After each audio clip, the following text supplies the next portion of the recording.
Do you believe in reincarnation? What if we tell you right now that there are real documented cases that prove exactly that? If you're thinking that nothing comes after death, and that there has to be a logical explanation for everything, then we're already very curious how you explain these 10 mysterious cases. So let's jump straight into the first case, and this one will change your perception of life and death forever. Number 10, the mysterious case of Edward Austrian. The case of Edward Austrian is by far one of the most fascinating and at the same time most mysterious reincarnation stories ever, especially because this isn't just about memories, but about intense fear, physical pain, and shocking details that align astonishingly well. Edward was still a small boy when his parents noticed that he reacted extremely strongly to certain things. Dark, gloomy, rainy weather frightened him deeply.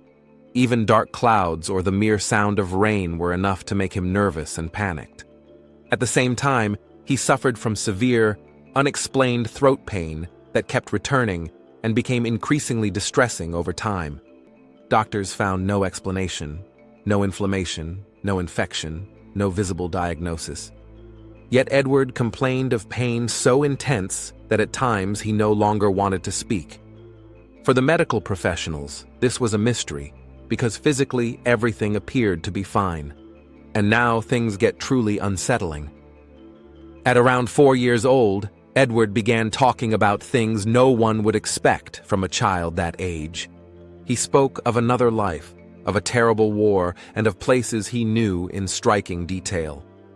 He described trenches where it rained constantly, mud that made everything heavy and cold, and a dark atmosphere filled with fear and tension. An extremely cruel image. Edward said he had been a soldier in the First World War. He spoke about fighting directly on the front lines in a merciless war known for its seemingly endless trench systems. There, soldiers lived for weeks and sometimes months in narrow trenches, often knee-deep in mud, surrounded by rats, cold, and constant artillery fire. Rain was not harmless weather. It made everything far worse. It flooded the trenches, turned the ground into thick mud, and stripped soldiers of any chance. To feel dry or safe, even though speaking of safety in war is completely absurd. Edward described exactly these conditions. He talked about soaked clothing, stiff hands, and how the cold slowly consumed the body. What stood out most was that this exact weather, darkness, rain, and dampness triggered extreme fear in him in his current life as well, without him being able to explain why. Very, very interesting. The most shocking part, however, were his statements about his death. Edward said he had been killed in the war by a gunshot to the throat. He repeatedly pointed to the exact spot where he experienced these unexplained pains in his present life.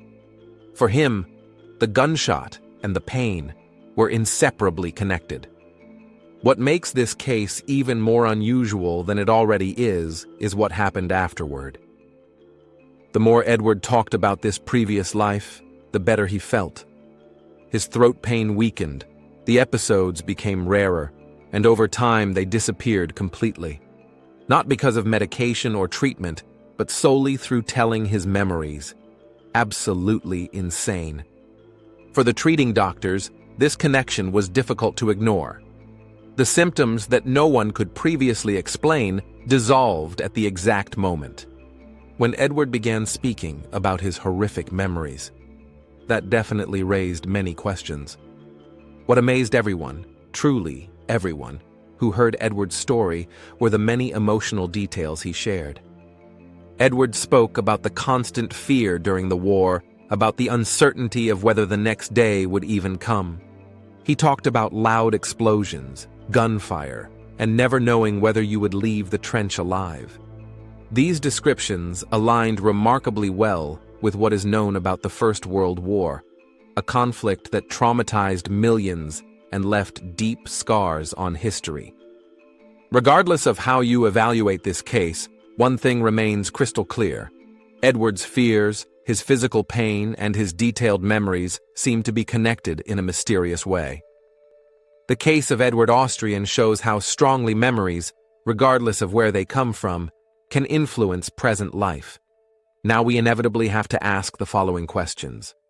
Is this boy truly the reincarnation of a soldier who died in the First World War?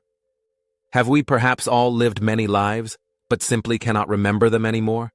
A very, very fascinating thought. But that was only the beginning.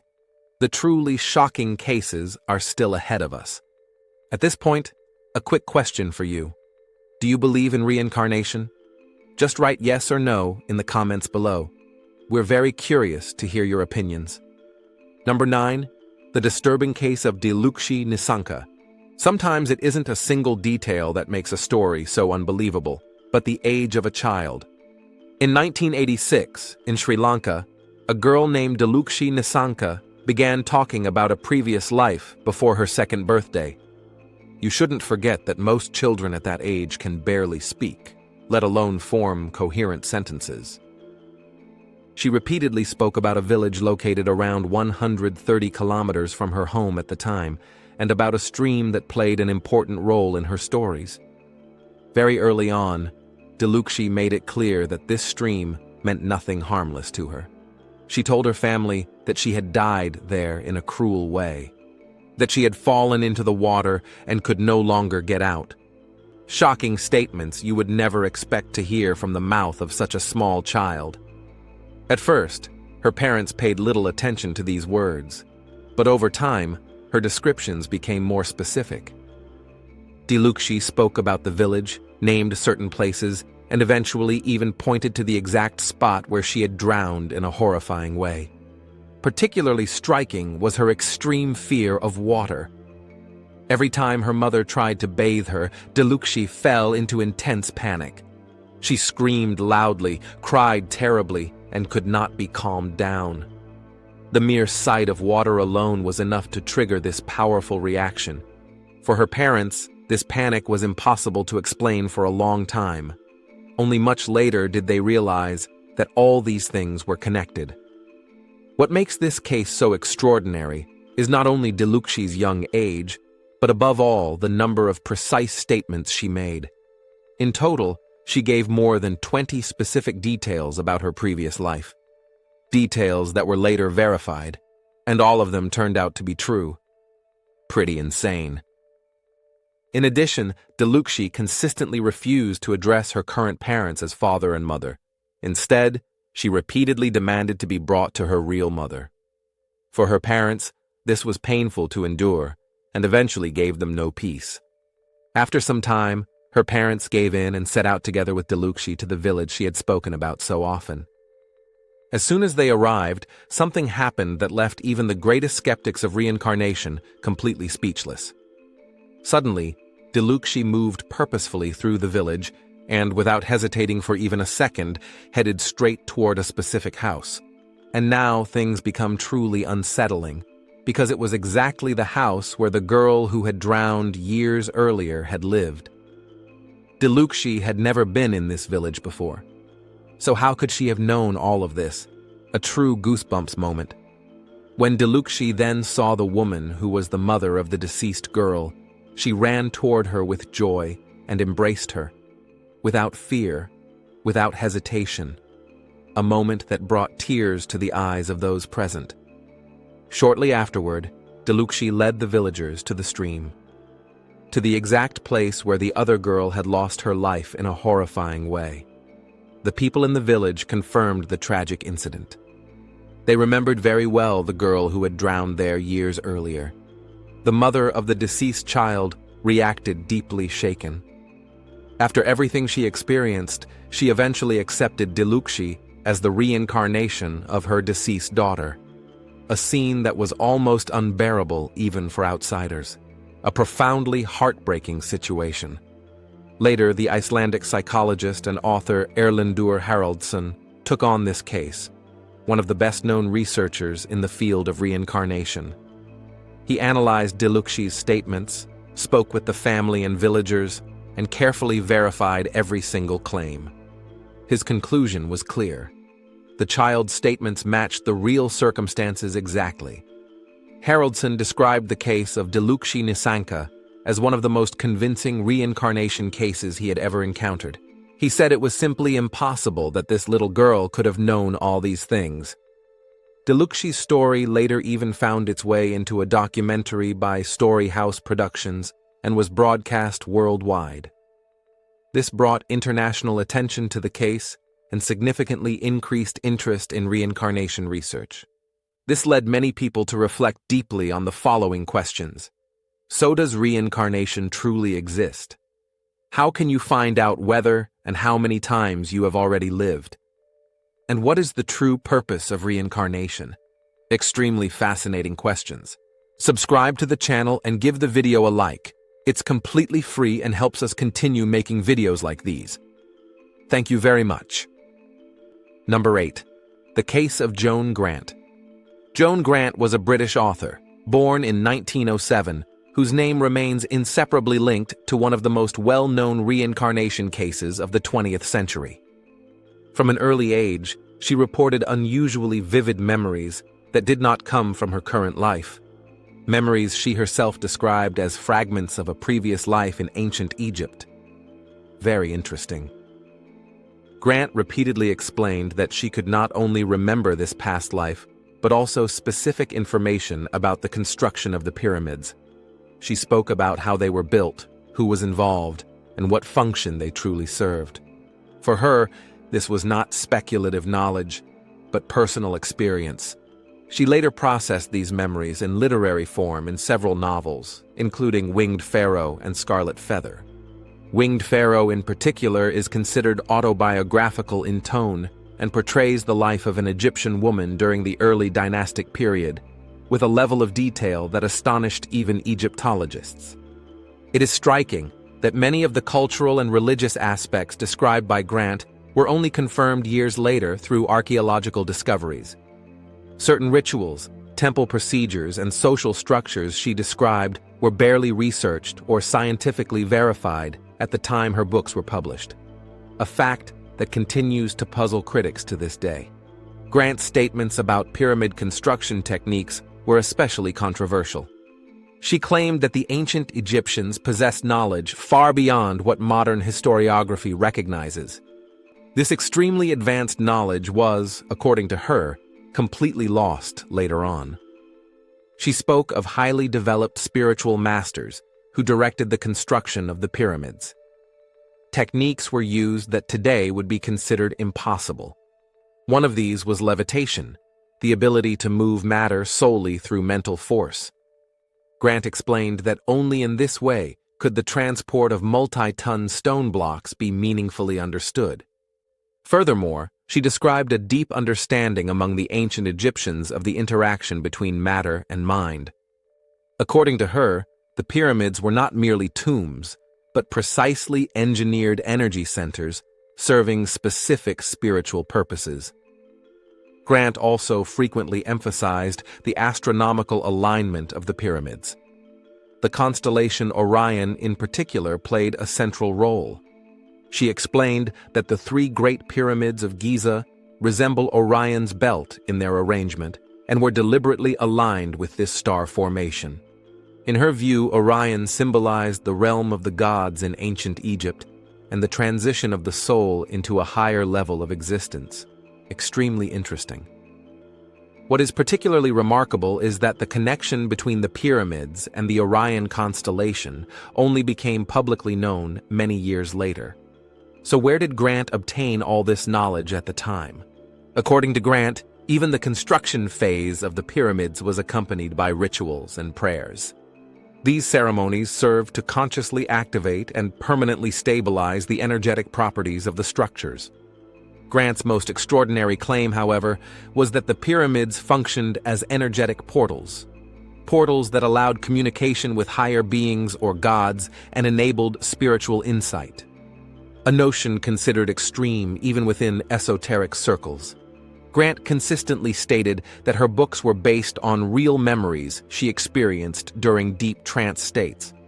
A trance is a state of deep mental immersion in which external impressions fade into the background and inner imagery becomes especially vivid. These trances were not deliberately induced, she said, but occurred spontaneously. often accompanied by intense emotional and physical reactions. Her account sparked heated debates worldwide, not only among esoteric thinkers, but also among historians and psychologists. Was Joan Grant simply displaying a vivid imagination? Or were these truly memories from a previous life? And this brings us to the decisive question: how could Joan Grant know details that were not yet known in her time? Where did this information really come from? So was she truly the reincarnation of an Egyptian priestess? An absolutely fascinating story. If you think you've already seen and heard everything, the next case will definitely surprise you. Number 7. The case of Cameron Macauley. Imagine a 5-year-old child repeatedly telling you about a home on a remote island he has never visited. He names people, describes rooms, remembers objects and places, and sounds completely convinced. That is exactly what happened in 2005 in Scotland with a boy named Cameron Macauley. Cameron grew up on the mainland, but very early on he began saying that he actually belonged somewhere else. Again and again he mentioned the island of Barra in the Outer Hebrides, several hundred kilometers away.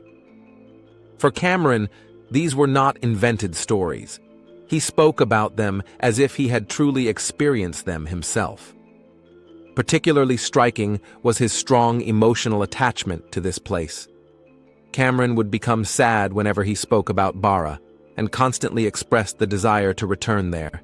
He did not describe it as a new place he wanted to explore, but as his home, which he painfully missed. His descriptions went far beyond general statements. Cameron spoke, for example, about a family he had lived with there, even naming specific people and describing everyday routines. He explained how the house was structured, how the rooms were arranged, and what the surroundings looked like. He did not speak hesitantly. His statements were clear and precise. Pretty insane. Over time, the details became increasingly specific. Cameron reported airplanes regularly flying over the house, a seemingly minor detail that later drew significant attention when it turned out an airfield was indeed nearby. He also spoke about a black dog and paths around the property that he knew well.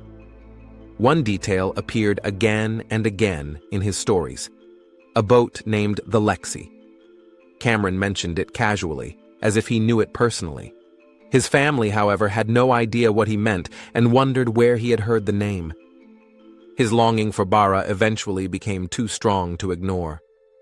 Cameron repeatedly asked about his other family and showed extremely intense emotional reactions whenever the subject arose. His persistent desire ultimately led his family to seriously investigate the matter. Together, accompanied by a film crew, they traveled to the island. Even during the journey, it was noticeable that Cameron remained unusually calm. He sat attentively, observing the surroundings. His behavior seemed far more serious and mature than one would expect from a child his age. Upon arriving in Barra, it quickly became clear that this was no ordinary visit. Cameron moved across the island with surprising confidence and led his parents directly to a house that matched his descriptions perfectly. The building truly existed and stood near the sea, exactly as he had described. Many of the people he mentioned had passed away by then. Nevertheless, residents of the island confirmed several of his statements. These fascinating correspondences strengthened the impression that Cameron was indeed telling the truth. The moment Cameron entered the house was described by observers as particularly intense. He burst into tears, appeared overwhelmed, and at the same time deeply familiar with the environment, as if returning to a place where he had once spent a great deal of time. The case was later documented in the film The Boy Who Lived Before and broadcast internationally.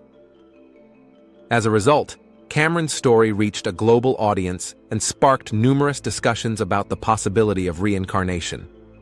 Regardless of how this case is evaluated, one question remains: how could Cameron describe places, details, and connections so precisely that he demonstrably never experienced? How could something like this even be possible?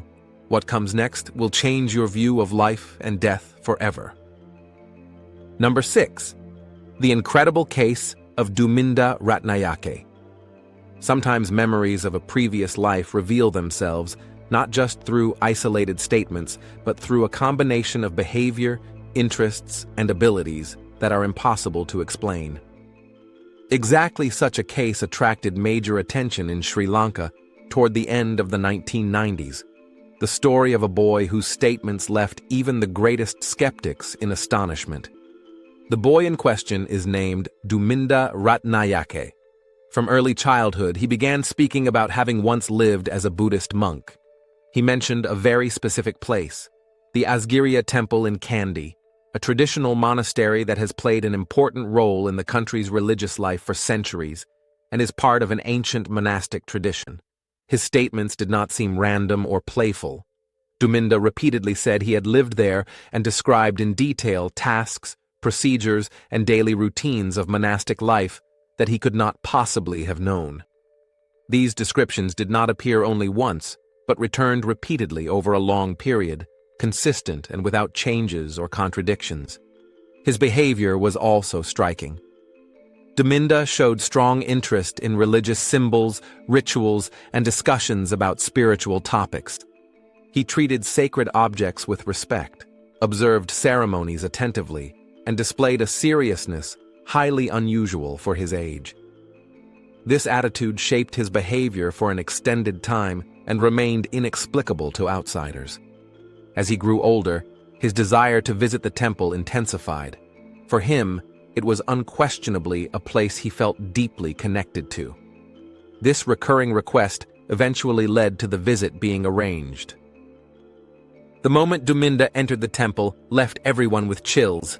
He reacted emotionally and suddenly began to cry, a response that surprised observers and showed that this visit carried special meaning for him. His movements on the grounds appeared familiar, as if he belonged there. He pointed out hidden areas, spoke about routines, and navigated as though he had spent extensive time there before. The monks present were shocked and emphasized that it was impossible for Duminda to know all these things. No one could explain how such a young child possessed this knowledge. Particularly remarkable was that Duminda named a deceased monk who had actually lived there and held a leading role in the temple. This astonishing match significantly increased interest among those involved and made the case especially intriguing for researchers. And now things become truly mysterious. Duminda was able to recite verses in Pali, a classical language of Buddhist teachings. This language is normally studied intensively only through religious training and is not accessible to outsiders. That means it is practically impossible for a child to master this language. Absolutely insane. Pali is one of the oldest preserved linguistic forms within the Buddhist tradition and forms the foundation of numerous historical scriptures. Understanding these texts requires years of intensive engagement with religious study. This is not something you casually pick up. The fact that Duminda could reproduce content from it gave his case strong credibility and intensified discussions surrounding it. In the early 2000s, the case was examined by many well-known researchers, including Erlendur Haraldsson and Godwin Samararatne. They documented statements, analyzed his behavior, and evaluated his abilities. Through these investigations, Duminda's case became a frequently discussed example in modern reincarnation studies. Despite his early spiritual orientation, Duminda's life later took a different direction. He did not pursue a permanent monastic path, but eventually turned toward computer science. This shows that unusual childhood memories do not automatically determine the path someone will take later in life. At this point, we inevitably have to ask the following questions. How could this young boy have mastered the ancient language Pali, studied only by highly educated monks? And is Duminda truly the reincarnation of a high-ranking monk from this temple? Who knows? What comes next completely overshadows everything you've heard so far. Number 5. The impressive case of Joey Verwey. There are reports of memories from previous lives that are limited to single events or a single identity. And then there are cases that go far beyond that, involving numerous memories, different roles, and accounts spanning enormous stretches of time. Joey Verwey's story falls exactly into this category. Joey grew up in South Africa and began speaking at the age of just 3 about having experienced things that clearly did not belong to her current life. At first, her family saw this as normal childhood imagination. Children tell stories. Nothing unusual about that, they thought. But it quickly became clear that Joey's statements were not random and did not disappear after a short time. On the contrary, her statements kept returning and became more extensive over time. Her parents therefore began writing down everything Joey said and later brought it up again to check whether she remembered and could repeat the same statements. To their great surprise, Joey was able to recount the content again without difficulty, as if she were describing something she had personally experienced. Pure goosebumps. Joey reported remembering numerous past existences. She did not speak of just one identity, but several. According to later reports, she was able to describe memories from more than 10 different lives, involving different genders, social roles, and living conditions. Some descriptions seemed ordinary, others extraordinarily detailed. Part of her memories involved historical scenarios with concrete actions, situations, and living conditions. She did not limit herself to superficial statements, but described environments, activities, and experiences with remarkable precision. To her family, it did not feel like invented storytelling, but like memories of real experiences. Particularly attention-grabbing were those statements reaching even further back in time. Joey spoke about living in an era in which she encountered large reptile-like creatures she described as dinosaurs. She recounted seeking shelter in a cave to hide from these dangerous animals, a narrative that sparked both amazement and skepticism. What mattered, however, was not only the content of these statements, but their emotional impact. Family members reported that Joey appeared very serious and reacted emotionally while speaking. These were not casual fantasy stories she forgot shortly afterward. The memories kept returning and occupied her over long periods.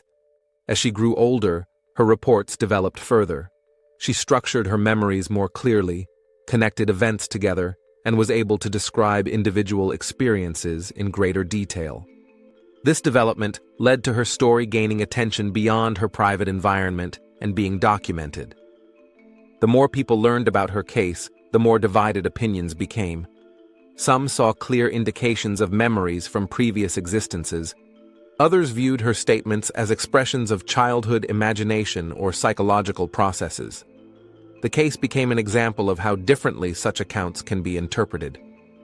What remains certain, however, a preschool-aged child spoke about numerous identities, roles, and living conditions, things far beyond what she herself could have experienced. And this is where the crucial questions begin. Why is it most often children, often very young ones, who remember previous lives? And why do many of these memories later disappear? A pattern observed in nearly all reincarnation cases. Is reincarnation perhaps a fundamental part of our existence? A very, very fascinating thought. What follows next pushes us to the limits of what we believe possible. Number 4. The case of Jenny Cockell. What if you have memories that don't belong to your own life? What if you see scenes as a child that you can't explain, and years later, you discover they match a real person? That is exactly what the case of Jenny Cockell is about, an English woman born in 1953 who attracted worldwide attention in the 1990s. Her unusual experiences began very early. At around 4 years old, she repeatedly had the same dreams and images. In them, she saw herself as a mother in Ireland, surrounded by many children. The strongest feeling was having to leave those children behind. These impressions were so vivid that as a child she drew houses, paths, and landscapes, even though she had never been to Ireland. As she grew older, these images did not fade, quite the opposite. She began to realize that she was remembering a previous life.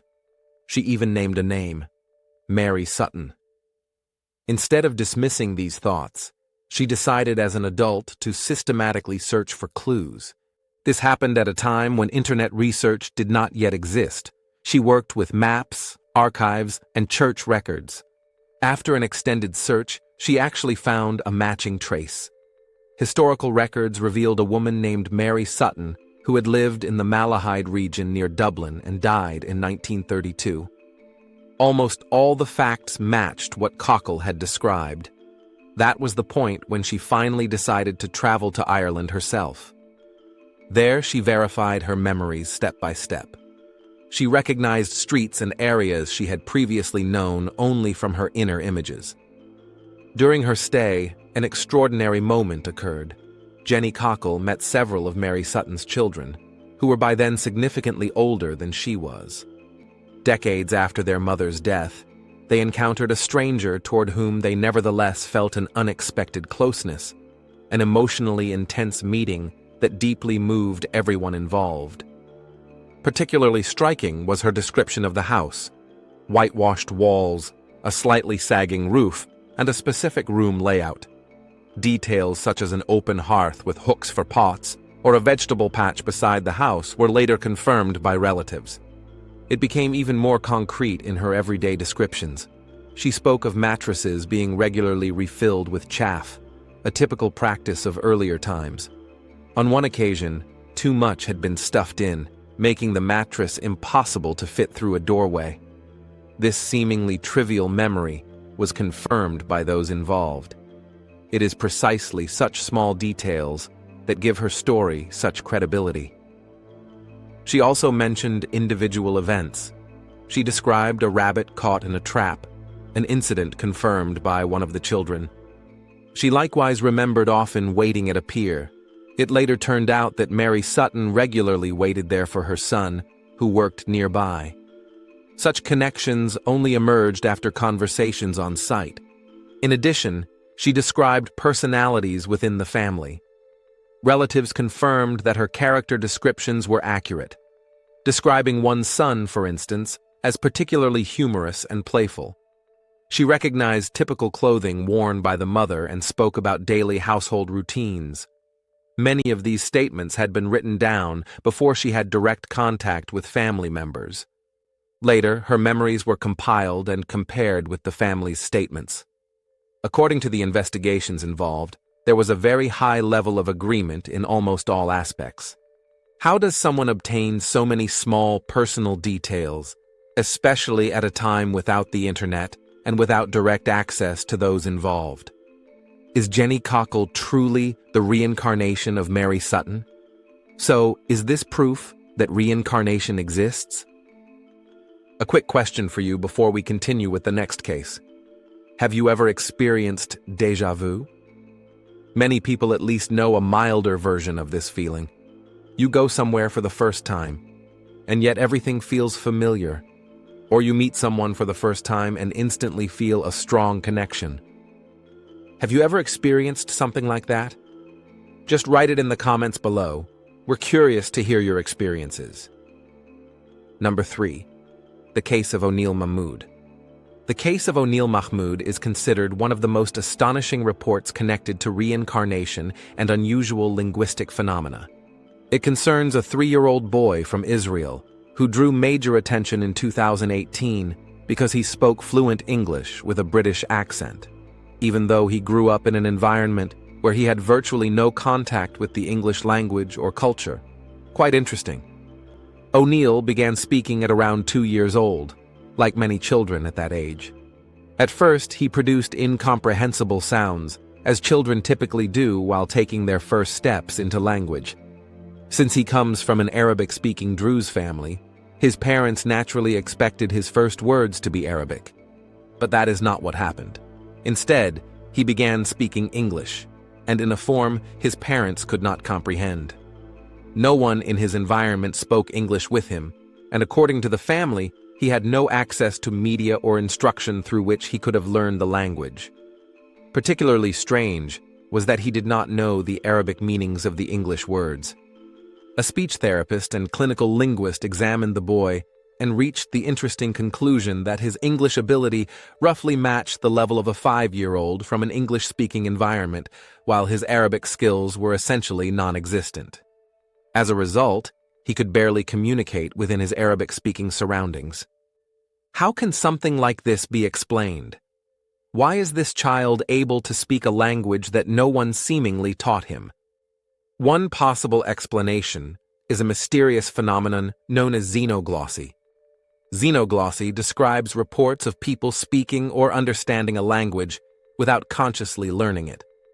The subject has been studied for decades in parapsychology and repeatedly appears in discussions about reincarnation. A well-known researcher in this field was psychiatrist Ian Stevenson of the University of Virginia. Over several decades, he documented thousands of reports about children who showed memories or abilities from previous lives. In individual cases, he also examined language phenomena in which children produced words or entire passages in foreign languages. Later researchers, such as Jim Tucker, continued this work and investigated cases where children demonstrated knowledge or abilities they could not have learned. In doing so, it was always examined whether exposure to the language through media or environment could be ruled out, because these factors are crucial for a serious evaluation. A classic example of xenoglossy would be a child suddenly beginning to speak a language they demonstrably never heard or learned. Such reports are very rare, but they do exist. Skeptics, however, always emphasize that alternative explanations, such as unconscious absorption of information, must be considered. Nevertheless, the underlying idea fascinates many people. Could it be that language abilities or memories originate from previous lives? According to this theory, experiences and knowledge do not simply disappear, but remain preserved, perhaps within a kind of storage of the soul. Memories and abilities are said to be retained there, normally inaccessible consciously, yet able to surface again under certain circumstances. In the case of O'Neal Mahmoud, some experts interpret his language ability within exactly this context. They suspect that knowledge from a previous life may have carried over, an idea not scientifically confirmed, but one that explains the immense interest in such cases.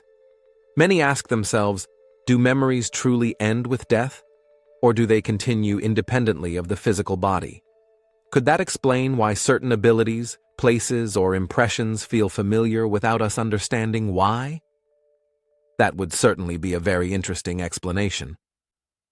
The connection between xenoglossy and reincarnation remains a fascinating subject that continues to be debated and studied, and that is precisely why puzzling cases like this attract so much attention. Believe me, the next case is one of the strangest you've ever heard. Number 2. The case of James Leininger. What if a small child knows things about the Second World War that he could not possibly know? What if he names people, places, and technical details long before he is even old enough to engage with such topics? That is exactly what made the case of James Leininger one of the best-known modern reports about reincarnation.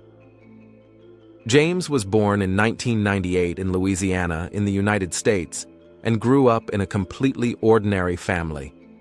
As a toddler, he developed a strong fascination with airplanes early on. His parents initially considered this perfectly normal. Many children like machines or toy planes, nothing unusual. But it soon became clear that his interest ran remarkably deep. Now things become unsettling. At around 2 years old, severe nightmares began. James woke up screaming every night, kicking wildly and repeatedly shouting phrases like, "I'm crashing," "It's on fire," "I can't get out." These sentences repeated again and again. His parents were disturbed because such a young child does not normally describe concrete crash situations. Shortly afterward, he began talking about airplanes during the day, using technical terms his parents did not know. He spoke about Corsair aircraft, an actual American fighter plane used in the Second World War. Particularly striking was that he described technical characteristics correctly, such as details about drop tanks under the wings, things normally known only by specialists. Even more astonishing was another statement from James. He said he had launched from a ship called Natoma. His parents initially assumed pure imagination, but after researching, They quickly discovered that the USS Natoma Bay was a real escort aircraft carrier deployed in the Pacific during the Second World War. The more they investigated, the more clues they found. Mission records showed that a pilot named James M. Houston, Jr. flew from that carrier and died in 1945 during the Battle of Iwo Jima. His aircraft was shot down and crashed into the ocean, exactly the scenario their son repeatedly described. James also said that his plane had been hit by the Japanese and caught fire. He described a burning cockpit, the sensation of crashing and sinking into the water. For his parents, it was extremely difficult to comprehend how a toddler could develop such detailed descriptions. Further statements deepened the mystery even more. The boy named fellow pilots and spoke about procedures aboard aircraft carriers. His parents contacted former crew members, and some of the details he mentioned could indeed be historically verified. Even his drawings showed airplanes with surprisingly accurate features. During their research, the family attended reunions of former Natoma Bay crew members. James met men who had experienced the war firsthand. Observers reported that he asked unusually specific questions about aircraft and missions and showed remarkable familiarity with onboard procedures, behavior that left all present veterans speechless. The case was eventually examined thoroughly by researchers, including Jim Tucker from the University of Virginia, who studies reports of past life memories. Researchers conducted interviews, collected records, and compared statements to determine which claims could actually be confirmed. Of course, there are differing perspectives. Critical voices argue that media exposure, conversations, or selective memory may have played a role. Supporters, however, see the number of specific correspondences as evidence of an extraordinary phenomenon. No one, truly no one, can explain this case in a logical way. Yet that is exactly what makes this case so fascinating. It shows how complex memory can be, especially when it appears in very young children who clearly had no access to the relevant information. So is James the reincarnation of a man who served in the Second World War and died in a plane crash? An absolutely fascinating story. The case of James Leininger is among the most discussed modern examples in reincarnation research. Not because it explains everything, but because it raises new questions many are still trying to answer. Ready for the final case? Then pay close attention now. Number 1, the car accident. The case of Daniel Jurdi is considered one of the most fascinating stories connected to reincarnation. Some people even see it as proof. This case attracted particular attention because Daniel's statements began very early and repeated themselves with remarkable consistency over many years. It was precisely this continuity that led his family not to dismiss them as temporary childhood fantasy, but to increasingly engage seriously with their possible background. Daniel was born in 1969 in Beirut and showed unusual remarks, even as a toddler, that differed from typical childhood storytelling. He spoke about actually belonging somewhere else and repeatedly mentioned the name Ibrahim. At the same time, he expressed the desire to be taken home, a wish that initially had no recognizable basis for his parents, since there was no corresponding person or connection in their environment. As his language developed, his statements became more detailed and structured in content. He described driving fast cars and spoke about having died in an accident. He recounted particularly vividly that he had been trapped in the vehicle after the crash and could not be freed. These descriptions were emotionally intense and repeated over long periods, clearly distinguishing them from simple fantasy stories. As time went on, Daniel named a specific location, the village of Kafarmata near the Lebanese coast. Since he had never been there and no known family connections existed, his parents eventually decided to investigate. They contacted local authorities to determine whether an accident matching Daniel's descriptions had ever been recorded. The response revealed a surprising match. In Kafarmata, a serious traffic accident had indeed occurred in which 2 men died, Rashid Khadij and a man named Ibrahim. According to reports, The vehicle overturned multiple times, and one occupant became trapped in the wreckage with no possibility of rescue. This information gave Daniel's statements strong credibility and deeply shocked his family. Daniel was then taken to Kfar Mata to see whether further connections could be found. There, he met members of the affected family and reportedly showed immediate recognition of certain individuals. He remembered names, spoke about former acquaintances, and moved through parts of the environment with a natural familiarity that showed how comfortable he was there. These encounters were emotionally charged and further intensified attention toward the case. Beyond the major correspondences, smaller everyday details also played a role in the overall evaluation. For example, Daniel showed a pronounced preference for bananas, which the Khadig family immediately associated with Rashid, as he had reportedly been known to eat several every day. Such seemingly minor observations strengthened, for those involved, the impression of a possible connection. Equally striking was his behavior toward cars. Daniel developed a strong aversion to riding in them and often refused to get into a vehicle, even when this meant longer journeys for him. Instead, he preferred to take the extra time and walk. Since no event in his own life explained this reaction, this behavior was also viewed as a remarkable part of the overall picture. The case gained further attention when a photo of Rashid Khadige was compared with Daniel's appearance, with observers noting strong similarities. Such assessments are naturally subjective and difficult to classify scientifically, yet were considered part of the discussion alongside the other statements. The multitude of elements, location references, accident descriptions, recognized individuals, behavioral patterns, and confirmed events led to this case being repeatedly included in discussions about reincarnation. At the same time, critics emphasize alternative explanations, which is why the case continues to be evaluated from different perspectives today.